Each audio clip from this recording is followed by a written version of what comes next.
میرے اور اپنے دشمنوں کو دوست نہ بناؤ.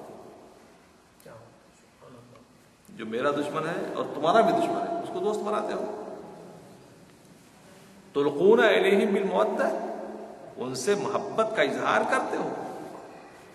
وقد کفروا بما جاءکم من الحق، حق کی طرف سے جو آیا یا حق جو آیا اس کا تو انکار کرتے ہیں.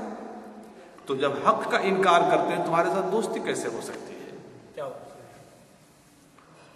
یخرجون الرسول وایاکم ان تؤمنوا باللہ، رسول کو نکال دیا اس شہر سے، تم کو بھی اس شہر سے نکال دیتے ہیں صرف اسی لیے نا کہ تم ایمان لائے ہو.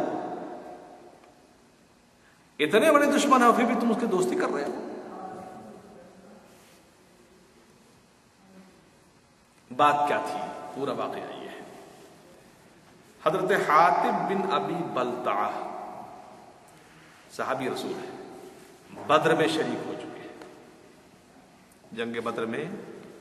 اور جنگ بدر میں شریک ہونے والے صحابہ کی فضیلت یہ ہے کہ حضور نے ارشاد فرمایا ہے کہ اب ان کو کوئی گناہ نقصان نہیں دے گا، یہ گناہ نہیں کریں گے اب، اس لیے یہ بے خوف ہو چکے ہیں، یہ امن میں آ چکے ہیں، سب کے سب جنتی ہیں.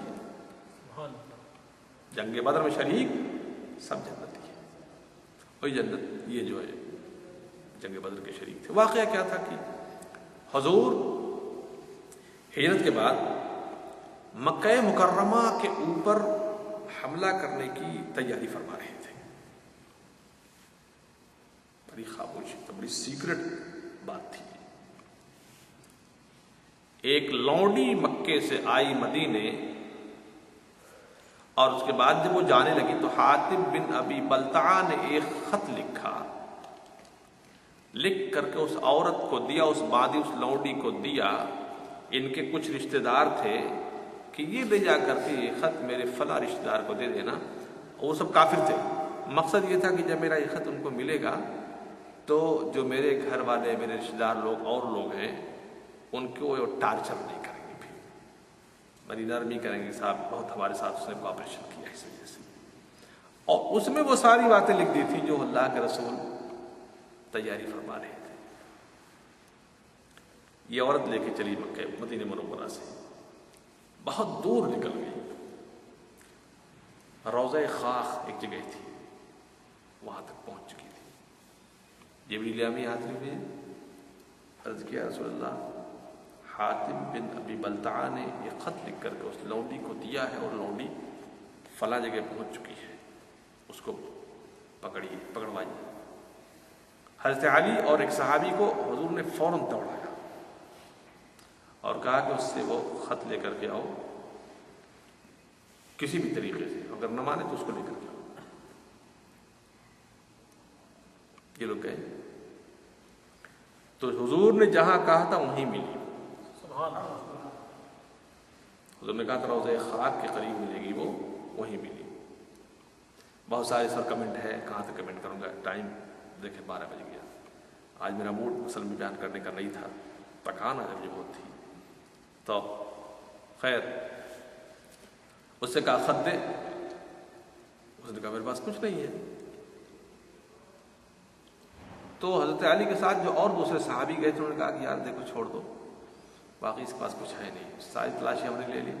حضرت علی کا ایمان ملازہ فرماتے ہیں میں اس کو تسلیم ہی نہیں کر سکتا ہوں، حضور نے فرمایا ہے وہ خط ہے اس کے پاس. کیا بات ہے! اور اس نے کہا نکال، نہیں نکالے گی تو میں تجھ کو ننگا کر دوں گا. خیر اس نے کہیں چھپی ہوئی پوشیدہ جگہ سے کوئی خط نکال کر کے وہ دے دیا. اس کے بعد وہ خط لے کر کے یہ لوگ آئے. حضرت حاتب بن ابی بلتعہ کو بلایا گیا اور وہ خط پڑھا گیا. ان سے حضور نے پوچھا کہ تم نے کیوں کیا یہ، کیا وجہ ہے؟ ڈر گئے. عرض کیا رسول اللہ میرا اس کے علاوہ کوئی اور دوسرا خیال نہیں تھا کہ میں ان لوگوں پر احسان کروں تاکہ وہ میرے گھر والوں کو تنگ نہ کریں، ان پر زیادتی نہ کریں، ان کو ٹارچر نہ کریں. اس کے علاوہ میرا کوئی بھی مقصد نہیں تھا۔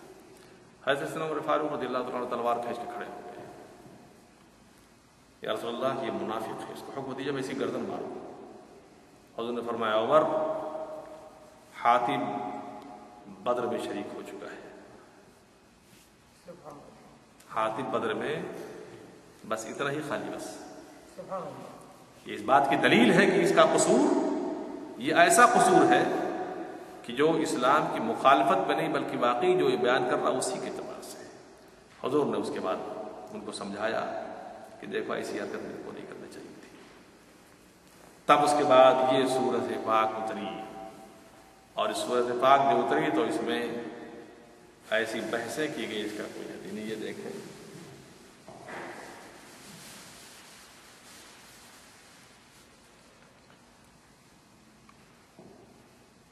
عسى الله أن يجعل بينكم وبين الذين عاديتم منهم مودة، جلد ہی تمہارے درمیان تمہارے دشمنوں کے درمیان اللہ تعالیٰ محبت پیدا فرما دے گا۔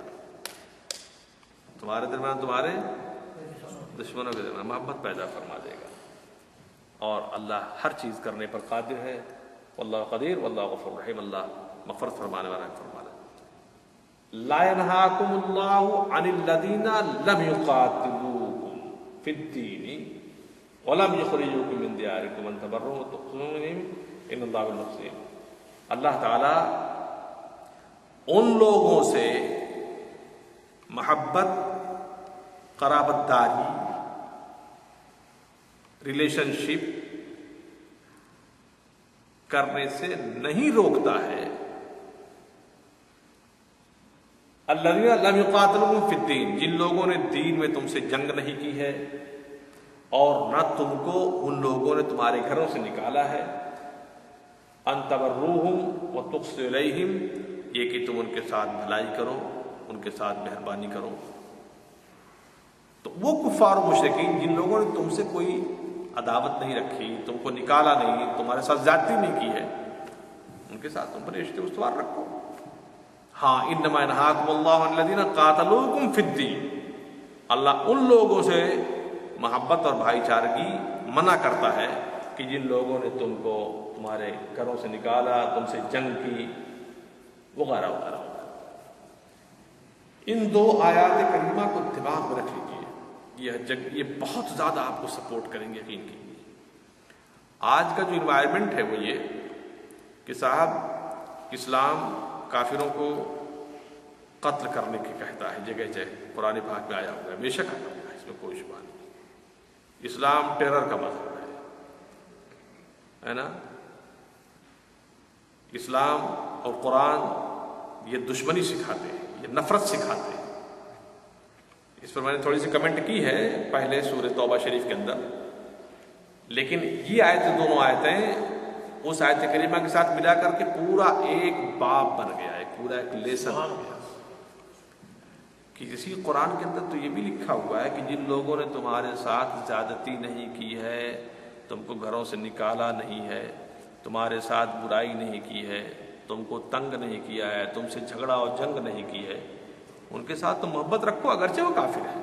کیا بات ہے، سبحان اللہ۔ اگرچہ وہ کافر ہیں، ان کے ساتھ تم اپنی قرابت داری، ریلیشن شپ، تعلقات، ان تبروہم وتقسطوا الیہم، ان کے ساتھ تبرو کرو، نیکیاں کرو ان کے ساتھ، تقسطوا الیہم، انصاف کرو ان کے ساتھ، ان کافروں کے ساتھ۔ کیا بات ہے، سبحان اللہ۔ ہاں، کن کافروں سے تم کو روکا جا رہا ہے؟ ان کافروں جنہوں نے تم کو تمہارے گھروں سے نکالا ہے، تم کو تمہارے ساتھ جنگیں کی ہیں، تم کو تمہارے ساتھ قتال کیا ہے، تم کو تنگ کیا ہے، تم کو رہنے نہیں دیا مکے کی سرزمین پر، ان کے بارے میں حکم یہ ہے کہ اینٹ کا جواب پتھر، سبحان اللہ۔ اینٹ کا جواب پتھر۔ لہذا اسلام کے بارے میں یہ جو غلط فہمی ہے یہ بالکل بے بنیاد سی ہے۔ اسی قرآن میں یہ بھی حکم ہے کہ یہاں پاؤ ان کو قتل کرو، ان کو مارو، اور اسی قرآن میں یہ بھی ہے کہ ان کے ساتھ احسان کرو، سلوک کرو۔ تو دونوں کا آپ کرائیٹیریا تلاش کرو۔ سلوک کس کے ساتھ کیا جائے گا؟ جنہوں نے آپ کے ساتھ سلوک کیا ہے۔ مارا کس کو جائے گا؟ جنہوں نے آپ کو مارا ہے۔ ایسے سبھی جانتے ہیں کہ حضرت عیسیٰ کی تعلیم تھوڑی ہے کہ تمہارے داہنے گال پر کوئی اگر تماشا مارے تو بایاں گال پیش کر دو۔ یہ تو حضرت عیسیٰ کی تعلیم ہوگی، ہمارے حضور کی تعلیم یہ نہیں ہے۔ آئی بات سمجھ میں؟ ہاں یہ اور سی بات ہے کہ تم قادر ہونے کے باوجود اگر معاف کرو دوسری بات ہے، لیکن اگر کوئی تمہاری آبرو، تمہارے گھر، تمہاری عزت، تمہارے مذہب پر ڈاکہ ڈال رہا ہو تو تم کو اپنا دفاع کرنا لازم ہوگا۔ علامہ قمرالزماں صاحب قبلہ کی تقریر کا ایک بہت خاص پوائنٹ ہے اس سلسلے میں، آپ نے فرمایا کہ غصہ انسان کے لیے انتہائی ضروری ہے۔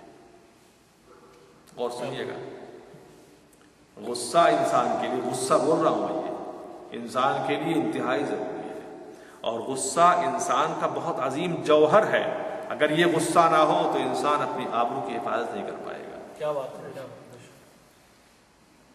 انسان اپنی آبرو کی حفاظت نہیں کر پائے گا، اس لیے کہ جب وہ اپنی عزت، اپنی آبرو کے خلاف کوئی چیز دیکھتا ہے جبھی اس کو غصہ آتا ہے، اور جب غصہ آتا ہے تو پھر دفاعی پوزیشن اس کی اسٹرانگ ہوتی چلی جاتی ہے۔ اگر غصہ نہ ہو تو اس کے گھر پہ ڈاکہ ڈالا جا رہا ہوگا، آبرو سے کھیلا جا رہا ہوگا، یہ بیٹھ کے دیکھ رہا ہوگا تماشا۔ اس لیے غصہ بہت اہم جوہر ہے انسان کا۔ بس رہنے دیجیے، سورہ ممتحنہ بہت ہو گئی۔ اللہم صلی علی سیدنا و شفیعنا مولانا محمد علیہ وسلم، صلاۃ و سلام علیہ سیدی رب کریم۔ اس ماہ مبارک کی ہماری عبادتوں کو قبول فرما، نماز و تراویح کو قبول فرما، صلاۃ و سلام کو قبول فرما، سجود و قیام کو، روزوں کو قبول فرما۔ ہم سے راضی ہو جا، اپنے حبیب کو راضی کر دے مالک مولا۔ یا اللہ قیامت کے دشواریوں سے بچا لے، قبر کے منزل کو آسان فرما، خاتمہ بالخیر فرما، اور ماہ مبارک کی سعادتوں برکتوں سے ہم سب کو بہرہ بنا۔ وصلی اللہ تعالی علی خیر خلقہ نور عرش سیدنا مولانا محمد و آلہ و اصحابہ اجمعین برحمتک یا ارحم الراحمین بحق لا الہ الا اللہ۔ اصل میں بھائی 27 کے بعد بھی تو کچھ ہونا چاہیے نا، تو جو باقی رہ جائے گا انشاءاللہ